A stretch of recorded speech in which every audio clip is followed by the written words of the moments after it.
माननीय सर्वोच्च न्यायालय के आदेश से बना है ना राम मंदिर, तो इसका बीजेपी से क्या लेना देना है, मुझे समझ में नहीं आता क्यों उछलते रहते हैं भाजपा वाले। अगर आपकी शराब पॉलिसी, आबकारी नीति इतनी सही थी तो उसको वापस लेने की जरूरत क्यों पड़ी? आप लोगों पर ही जिस भ्रष्टाचार के खिलाफ आप आवाज उठाते थे उसमें ही आपके ही फील्ड को किसी ने कब्जा कर लिया कहा जाए। बीजेपी का भ्रष्टाचार के खिलाफ बोलना उसी तरीके से है जैसे ओसामा बिन लादेन और डाकू गब्बर सिंह अहिंसा पे उपदेश दे। राघव चड्ढा को लेकर सोशल मीडिया पे एक बड़ा कैंपेन टाइप चल रहा है, चीजें चल रही हैं कि राघव चड्ढा गायब हैं, राघव चड्ढा ऐसे वक्त में पार्टी के साथ नहीं खड़े हैं, क्या राघव चड्ढा खुद को बचा रहे, इस पर क्या कहेंगे? अरविंद केजरीवाल के जेल जाने के बाद सुनीता केजरीवाल को फोर फ्रंट पे रखा गया। अगर आप विपक्ष की राजनीति में हैं तो तैयार रहना पड़ेगा, और ऐसी तानाशाह सरकार होगी तो जेल भी जाना पड़ सकता है। जिस कांग्रेस के खिलाफ आप थे वो कांग्रेस आज आपके साथ खड़ी है। वहां जो तब आप लोगों ने किया था वो एक तरह से मतलब अफसोस होता है कि वो नहीं करना चाहते इस तरह से।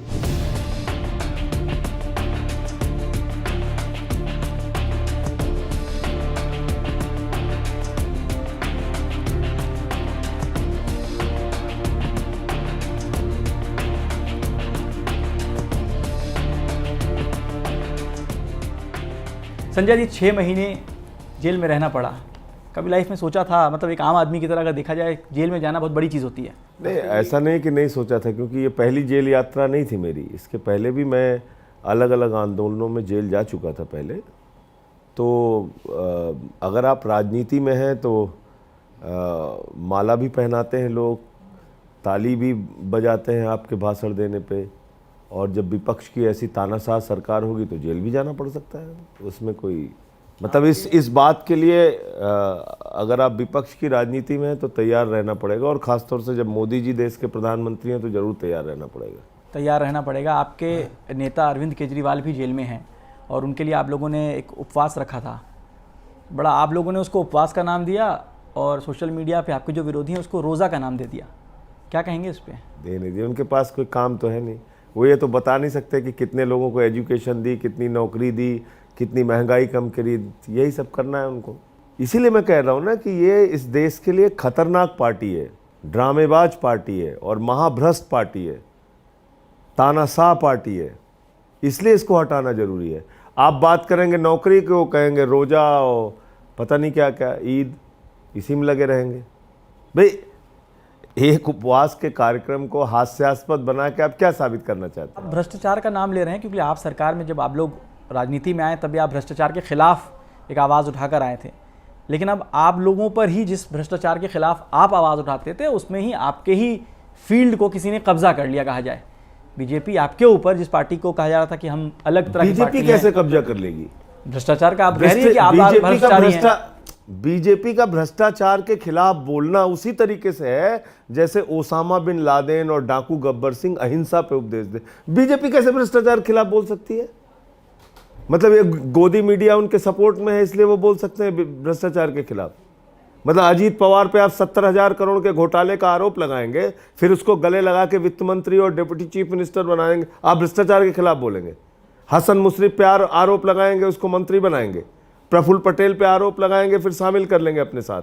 तो आप भ्रष्टाचार के खिलाफ बोलेंगे। नारायण राणे पे भ्रष्टाचार का आरोप लगाएंगे और उनको अपने साथ शामिल कर लेंगे। जनार्दन रेड्डी, शुभेंदु अधिकारी, मुकुल राय, हेमंत विश्व शर्मा, कितने नाम लूं आपको?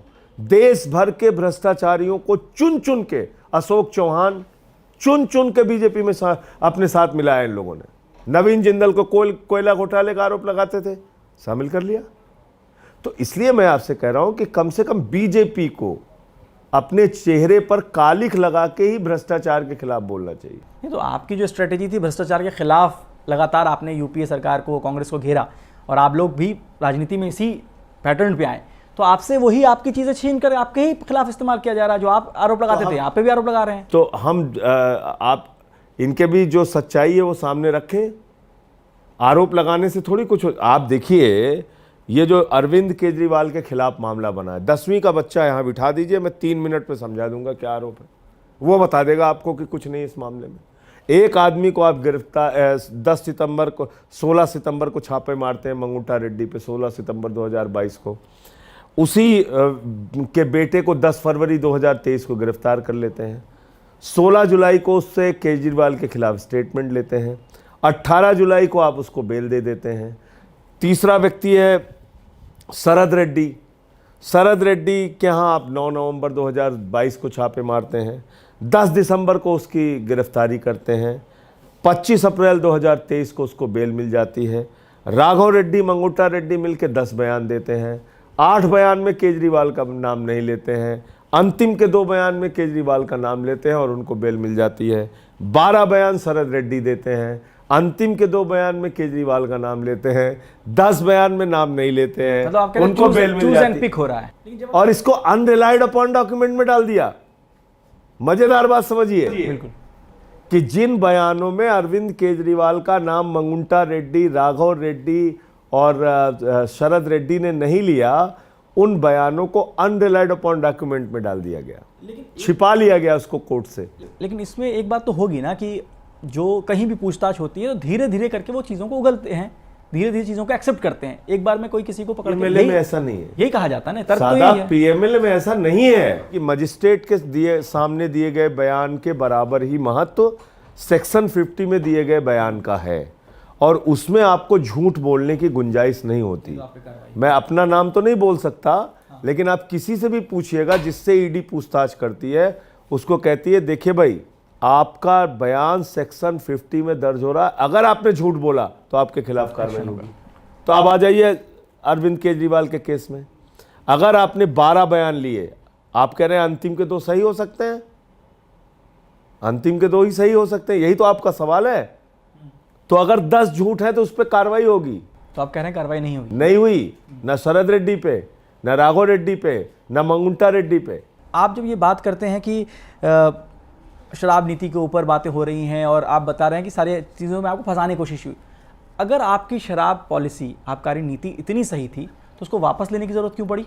अरे भाई वही शराब नीति पंजाब में चल रही है, तो दिल्ली में वापस क्यों लिया? वहाँ पे सरप्लस वापस इसलिए लिया कि यहाँ पे ठेके जो निर्धारित किए गए थे, यानी कि पुरानी शराब नीति में जितना ठेका था उतने ही ठेके नए शराब नीति में थे, लेकिन नई शराब नीति में इन लोगों ने कहीं पर भी ठेके खुलने नहीं दिए और इसके कारण से रेवेन्यू लॉस हुआ और उसको वापस लेना पड़ा।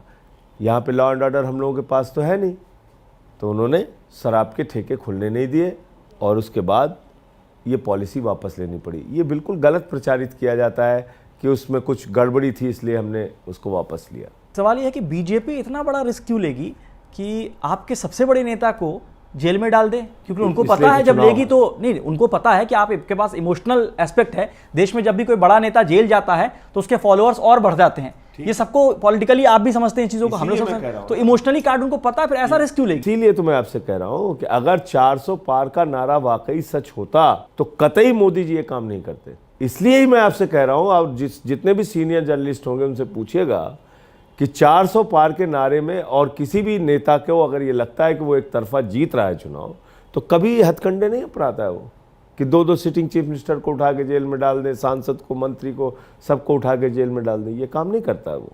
हार का डर है बीजेपी को? बिल्कुल है। सैचुरेशन पॉइंट पे खड़े थे 2019 में। महाराष्ट्र में सीटें कम होंगी, बिहार में सीटें कम होंगी, राजस्थान में सीटें कम होंगी, मध्य प्रदेश में सीटें कम होंगी, दिल्ली में कम होंगी, पंजाब में कम होंगी, हरियाणा में कम होंगी। आप कह रहे हैं बिहार में, मध्य प्रदेश, राजस्थान जिसमें विधानसभा चुनाव अभी कंप्लीट हुआ है, जहां बीजेपी जीती है, झारखंड में सीटें कम होंगी, वहां बीजेपी की सीट कम हो जाएगी। मध्य प्रदेश, राजस्थान में पूरी की पूरी सीटें बीजेपी के पास थी, लगभग कम ही होंगी, इसलिए घबराए हुए हैं। किसी भाई आप समझिए कि इनकी 60-70 सीटें भी कम हो गई तो 300 सीटें थी इनकी, लगभग 303 कितनी, तो नहीं बननी इनकी सरकार। 180 का आंकड़ा जो राहुल गांधी जी ने बोला उस दिन यहाँ 31 मार्च की रैली में, वो लगभग सही है, उतने पे ही जाएंगे। और ये जीत रहे होते तो ऐसी कार्रवाई नहीं करते, कोई भी राजनेता नहीं करता, मोदी नहीं, कोई भी नहीं करता। अरविंद केजरीवाल जेल में, मनीष सिसोदिया जेल में, सत्येंद्र जैन जेल में, आप जेल से छूटकर आए हैं। आपके मतलब इतना सारा जो है आपके यहाँ आरोप पे लग रहा है, क्या कहीं ना कहीं एक पॉइंट में डेंट लगा है आम आदमी पार्टी की छवि पे लोगों की नजर में? एकदम नहीं। सच सामने आया है लोगों के, और ये भी सच सामने आया है कि शराब घोटाला तो दरअसल बीजेपी ने किया है। 60 करोड़ रुपए की रिश्वत शरद रेड्डी से तो बीजेपी ने ली है, उसकी तो मनी ट्रेल भी सामने आ गई। एक आदमी ईडी की कस्टडी में है। आप इलेक्टोरल बॉन्ड की बात कर रहे हैं? इलेक्टोरल बॉन्ड की बात कर रहे हैं। किंगपिन शरद रेड्डी 10 नवंबर को गिरफ्तार होता है, 15 नवंबर को उसने 5 करोड़ रुपए कैसे दे दिया? उसके खाते नहीं सीज किया आपने? ईडी की कस्टडी में एक आदमी 6 महीने तक है और उसने 55 करोड़ रुपए बीजेपी को दे दिया, और मोदी जी को और नड्डा जी को और अमित शाह जी को पता ही नहीं चला। हवा में सब पैसा पहुंच गया बीजेपी के खाते में। शरद रेड्डी जब बीजेपी को पैसा देते हैं, जब बीजेपी को शरद रेड्डी को पैसा देते हैं तो आप सवाल उठाते हैं, लेकिन उसके अलावा और भी पार्टियों को शरद रेड्डी ने पैसा दिया है। अरे भाई, बीजेपी को कब दिया है पैसा?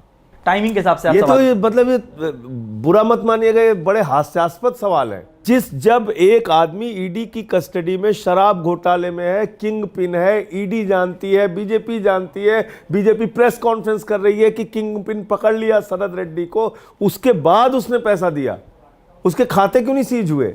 एक आदमी को किंग पिन कह के आपने गिरफ्तार किया और उसके बाद उसने सीक्वेंस मिला लिए कब कब तो वो गवाह हो गया। फिर वो गवाह हो गया, अप्रूवर भी हो गया, पैसे भी दिए। और आपके यहाँ भी तो खूब इलेक्टोरल बॉन्ड पे आप लोगों ने छापा, कई सीरीज, 3-4 सीरीज आपने छापा। कई स्टोरी। तो मैं तो बधाई देना चाहता हूँ, देश के लोगों को जगना होगा। अब आते हैं आपके पार्टी पे। अगर जिस तरह का सिचुएशन है, बार बार एक चीज़ें कहा जा रही है कि संवैधानिक चीज़ों को देखते हुए जेल से सरकार नहीं चल सकती, इन सब का हवाला देते हुए अगर एलजी या राष्ट्रपति शासन की बातें, इन तरह की बातें होती हैं, मतलब सरकार आपके यहाँ से निकलने की उस मौके पे या उस तरह की सिचुएशन पे आम आदमी पार्टी क्या करने वाली है? अच्छा, कैसे लग जाएगा भाई राष्ट्रपति? नहीं, मैं आपसे एक हाइपोथेटिकल, हाई कोर्ट ने 3 पिटीशन खारिज कर दी भाई। हाइपोथेटिकल क्वेश्चन के पीछे भी कोई आधार होना चाहिए ना। हमें एलजी वाला, हर बात में आपको एलजी रोकते हैं ना, ऐसा आप आरोप लगाते हैं, मैं उसी पे आ जा रहा हूँ। एलजी ने संविधान नहीं बनाया ना, वो बाबा साहब डॉक्टर भीमराव अंबेडकर थोड़ी है ना, नरेंद्र मोदी जी ने संविधान बनाया है। भारत का संविधान बनाया है बाबा साहब डॉक्टर भीमराव अंबेडकर जी ने, वो किसी विनय सक्सेना ने और नरेंद्र मोदी ने नहीं बनाया है। प्रॉब्लम ये है, ये लोग बनाए होते तो आपकी बात में मान लेता। अब ये तो बनाया नहीं है संविधान। हो सकता है बाबा साहब को अंदेशा रहा होगा कि 75 साल के बाद एक सरकार बनेगी इस देश में, ऐसी तानाशाह, तो इसलिए उन्होंने नहीं लिखा था। नहीं तो लिख देते कि फर्जी मुकदमा होने पर भी अगर आपको जेल भेजा जाए तो तुरंत इस्तीफा दीजिए, तो ऐसा नहीं लिखा है ना।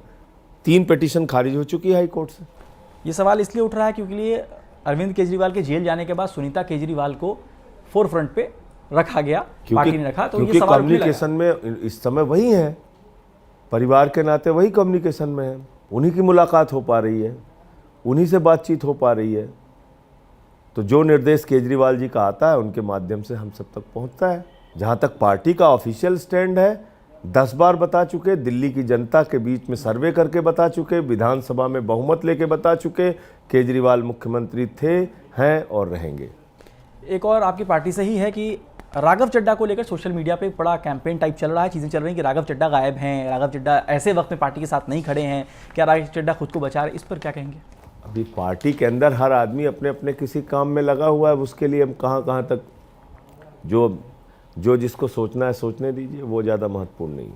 उस पर आप कोई क्लियर जवाब नहीं देंगे?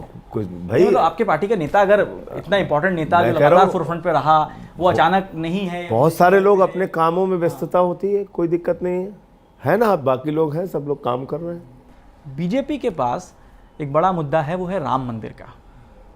राम मंदिर प्राण प्रतिष्ठा हो, उसके बाद हो, कई नेता लगातार जवाब दे रहे हैं, कुछ लोग ये कह रहे हैं, कुछ लोग, क्योंकि ये वोट बैंक उनके पास है, उनके पास ऑप्शन है कि हमने राम मंदिर बनवाया है, आप हमें वोट दीजिए। लोग, आपके पास उसका क्या काउंटर है? नहीं, उसका मतलब क्या है? मतलब राम मंदिर हमने बनवाया है, मतलब इसका क्या मतलब है? तो भाई तो मैं पूछ रहा हूँ, आपके काउंटर क्या है? इसके लोगों के चंदे से बनाया है ना राम मंदिर। रास्ता निकालना? नहीं, रास्ता सुप्रीम कोर्ट ने निकाला है। प्राण प्रतिष्ठा में सबसे आगे वो थे, सुप्रीम कोर्ट ने निकाला है ना, सुप्रीम कोर्ट के आदेश से बना है ना, माननीय सर्वोच्च न्यायालय के आदेश से बना है ना राम मंदिर, और देश के करोड़ों लोगों की आस्था है उसमें। तो इसका बीजेपी से क्या लेना देना है, मुझे समझ में नहीं आता। क्यों उछलते रहते हैं भाजपा वाले, क्या वजह है? प्रभु श्री राम इस देश के लोगों के आस्था के प्रतीक हैं, उसमें चाहे भाजपाई हों, चाहे समाजवादी वाले हों, चाहे आम आदमी वाले हों, चाहे कांग्रेसी हों, जिनकी आस्था होगी वो प्रभु श्री राम के प्रति अपनी आस्था का प्रदर्शन अपने हिसाब से करेगा। उसमें बीजेपी का क्या लेना है? तुम कौन, मैं खामखा, क्या मतलब है भाई तुम्हारा? तुम गेटकीपर हो राम मंदिर के, आप गेटकीपर है राम मंदिर के। कार्ड बांट के कार्ड बांट लिया, अरे भाई ये आ रहे हैं कि नहीं आ रहे हैं।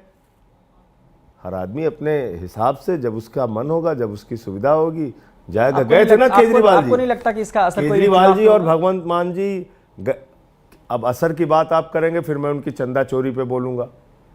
चंदा चोरी करने वाले लोग हैं भाजपाई। प्रभु श्री राम के नाम पे चंदा चोरी किया है इन्होंने। और बताइए आप क्या जानना चाहते हैं? मैंने वो सारे कागज उजागर किए थे। इनका प्रभु श्री राम से क्या लेना देना है? राम मंदिर प्राण प्रतिष्ठा में नहीं जाना विपक्षी पार्टियों का, उसको आप कैसे देखते हैं? सही भाई, मैं फिर वही अभी तो मैं बोल दिया, फिर आप कह रहे हैं मैं पूछ रहा हूँ कि क्योंकि लोगों वो गेट कीपर है क्या? भाजपाई गेट कीपर है क्या प्रभु श्री राम के मंदिर के? जब विपक्ष के जिस नेता का मन होगा जाएंगे। मैं आपसे पूछ रहा हूं, चलिए आप बताइए, श्री रामनाथ कोविंद जी को क्यों नहीं बुलाया गया प्रभु श्री राम के मंदिर का शिलान्यास जब हुआ? तो ये तो बुलाने वाले ही बता सकते हैं, मेरा तो उससे वास्ता नहीं है, तो मैं तो नहीं बता सकता। भाई राज्यपाल मौजूद थी वहां पे, उत्तर प्रदेश के मुख्यमंत्री मौजूद थे, प्रधानमंत्री जी मौजूद थे शिलान्यास के मौके पर, तो तत्कालीन राष्ट्रपति रामनाथ कोविंद जी क्यों नहीं मौजूद थे? बताइए, जवाब दीजिए इसका। नहीं किसी जवाब तो मैं नहीं दे सकता, उनके जवाब तो वही देंगे। भाजपा वालों से पूछ के बता दीजिएगा हमें। अच्छा चलिए वो भी छोड़ दीजिए, सबको बुलाया आपने और सबके जुलूस निकाले, हाँ ये नहीं आ रहे हैं, ये नहीं आ रहे हैं, देखो ये नहीं आ रहे हैं। तुम सबकी आस्था, तुमने थर्मामीटर लेके तुम बैठे हुए, तुम सबकी आस्था चेक कर रहे हो। आपने हमारी बात के बीच में कहा था कि 2019 में बीजेपी सैचुरेशन पे थी। मैं एक सवाल ये है कि अगर वहाँ सैचुरेशन आपको लगता है, अभी जो आपका इंडिया गुट बना और वो सारे लोग साथ आए कि चलो बीजेपी को हटाना है, उस पर धीरे धीरे करके नीतीश कुमार बाहर चले गए, ममता बनर्जी ने अपनी अलग स्ट्रेटेजी रखी, आप लोगों की पंजाब में अलग स्ट्रेटेजी रही, तो ये गुट जो है एकजुट कहाँ दिखता है? फिर वो जो आप कह रहे हैं 180 पे रोक देंगे, देखो ऐसा किस बिना पे कैसे रोक देखो देंगे? ऐसा है कि ऐसा नहीं है कि एनडीए के गठबंधन एक दूसरे के खिलाफ नहीं लड़ते हैं, वो भी लड़ते हैं। तो हम विपक्ष का स्पेस जहां है ही नहीं है बीजेपी के लिए, पंजाब में बीजेपी का कोई अस्तित्व नहीं है, वहां पे हम क्यों विपक्ष का स्पेस देंगे उनको? तो ये हमारी रणनीति का हिस्सा है। चलिए एक आखिरी सवाल करते हैं कि आज आपके साथ कांग्रेस खड़ी है, जिस कांग्रेस के खिलाफ आप लगातार, आप लोगों ने आरोप लगाया, शीला दीक्षित पर आरोप लगाया, बहुत मास लेवल पे प्रोटेस्ट हुआ, ना आंदोलन हुआ, आप लोग की पार्टी बनी, सरकार बनी। जिस कांग्रेस के खिलाफ आप थे वो कांग्रेस आज आपके साथ खड़ी है, तो क्या कभी ऐसा लगता है कि वहाँ जो तब आप लोगों ने किया था वो एक तरह से मतलब गलती हो गई थी, या मतलब अफसोस होता है कि वो नहीं करना चाहते इस तरह से? देखिए, मुझे आज तक किसी ने, पत्रकार ने ये नहीं पूछा कि जिस अजीत पवार के 70,000 करोड़ का घोटाला मोदी जी ने निकाला था, उसके साथ मोदी जी कैसे खड़े? नहीं, वो सवाल मैं मोदी जी से पूछूंगा अगर मौका मिलता है तो। और मैंने मेरी स्टोरीज में करता हूं, तो इस सवाल मैंने अभी 2 दिन पहले ही पूछा है। मैं आपको टारगेट नहीं कर रहा, मैं यही कह रहा हूं। मैं आपसे सिर्फ ये कह रहा हूं कि देश के चुनिंदा भ्रष्टाचारियों को अपने साथ शामिल करके बीजेपी वाले हमसे सवाल पूछते हैं, राज्य सरकारों को कुचलने और उनकी सरकारों को गिराने तोड़ने वाले सवाल हमसे पूछते हैं। हम ये बता रहे हैं कि देश में संवैधानिक संकट है, लोकतंत्र खतरे में है, लोकतंत्र बचेगा नहीं, सरकारें बचेंगी नहीं, विपक्ष बचेगा नहीं। ये मैं पूरी गंभीरता से बात कर रहा हूं। नहीं, मैं उस अफसोस की बात कर रहा हूं जी, मैं उस अफसोस की बात कर रहा हूं। इतना एग्रेसिव थे आप लोग कांग्रेस के खिलाफ, आज कांग्रेस आपके साथ खड़ी है, तो थोड़ा लगता होगा कि बहुत सारे लोगों से मतभेद होते हैं और उसके बाद तालमेल होते हैं, इसमें कौन सी इतनी बड़ी बात है? तो इंडिया गुट की जो पार्टियां हैं वो कितना सीट लाने वाली हैं आपके हिसाब से? इंडिया गठबंधन की सरकार बनने वाली है 2024 में, इंडिया गठबंधन की सरकार बनेगी। और बीजेपी कितने पे सिमटेगी आपके हिसाब से? बीजेपी का तो जो राहुल गांधी ने कहा है वो आंकड़े ठीक है, 180 सीट। 180 सीट। और मैंने कल बता भी दिया था जंतर मंतर पे कि भाई इनके नारों की हकीकत क्या है। 13 राज्यों में 10 साल में इन्होंने अलग अलग समय में, और भी 2-4 बढ़ गए हैं उसमें, अलग अलग समय में इन्होंने नारे दिए। जो नारे दिए उससे हकीकत में सीटें 1/4 आई, उससे कम आई, ये हालत हुई। दिल्ली में भी 45 पार का नारा दिया था, 8 सीट आई यहाँ पे। 200 पार का नारा दिया था, 73 सीट वहाँ आई, 77 सीट बंगाल में। तो ऐसे ही है। चलिए, हमसे बात करने के लिए बहुत थैंक यू।